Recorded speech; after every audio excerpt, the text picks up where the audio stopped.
You've been lied to about your potential, and the worst part is you believed it, and so did I. Over the next few minutes of this video, I'm going to talk about 3 points. One is conditioning, one is untested limits, and the last one is micro improvements. So let's jump right into it.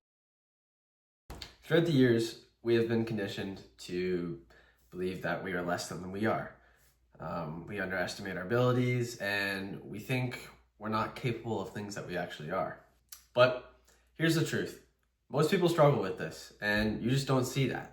A lot of people, what they put on social media is just their highlight reels. You don't see what happens when the cameras are off, the behind the scenes, what they're actually going through. So you compare yourself to them and you think that's just never possible. Now, this leads us right into our second point, which is about untested limits. And because you've been conditioned to think that you can't do certain things and you've got these limitations on you, you've actually never tested out your potential. Most people never actually test their limits. They stay within their comfort zone where they're comfortable, they're cozy, they're relaxed, things are easy, and they don't actually step outside of that little square box that you've put yourself in to test your limits. Most of the time when you try something new that's a little bit outside of your comfort zone or outside of your perceived or absolute capabilities, you don't notice the growth. Now, you might be thinking, why is this? So progress is built in small little steps, one after the other. It's not just one huge jump. And you don't notice these small little steps of progress because you live with yourself each day. So every time you take these little steps day in and day out, whether it's going to the gym or reading your book, you don't actually notice that you're making progress because to you, it's just normal. And that's totally fine. But if you had a way to compare yourself now to you 6 months ago, you probably see a big difference. And there are some measurable ways to track this, and we'll get into that.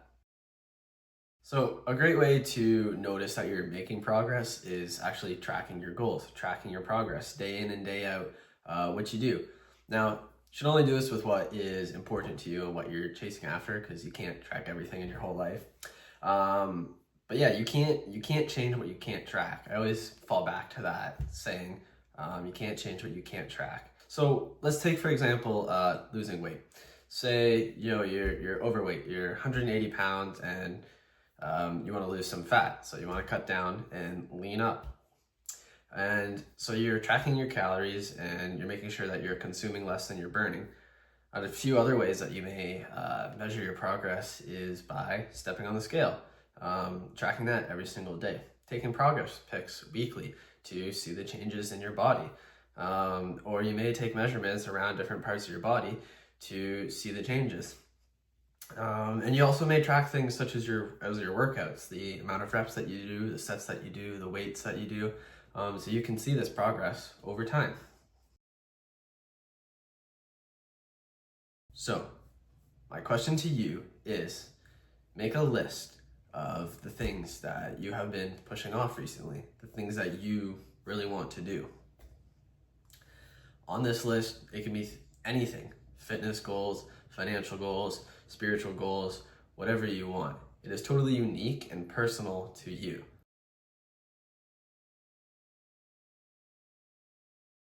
Now that you've made a list of things that you want to accomplish, I want you to pick just one thing on this list. After you've picked that one thing, I want you to write down 2 to 3 actionable steps that you can take today to get you closer to this goal. Now, if when you start doing these actionable steps, you start to fail, things get hard, that's totally fine. Maybe you're stepping outside of your comfort zone. This is normal, and that is called growth. Now, I want you to keep pushing past this pain, keep pushing past this discomfort, and eventually you will see progress. And, maybe along the way you decide, this isn't for me, this isn't the goal that I want. That's totally fine too. And what you can take away from this experience is that you now know where your new limit is, where your new goal is. And if your boundary was here, maybe your boundaries are here now.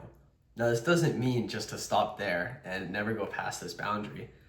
take some time, rest, recover. If you want to try and push past it again, go do it again. It's just like working out. Now, if you made it to the end of this video, thank you for watching, and hopefully that you found this content helpful. And if you have, please comment down below and drop a thumbs up. Let me know what's the one actionable step that you're gonna take. Now, thank you for watching, and I hope God blesses you.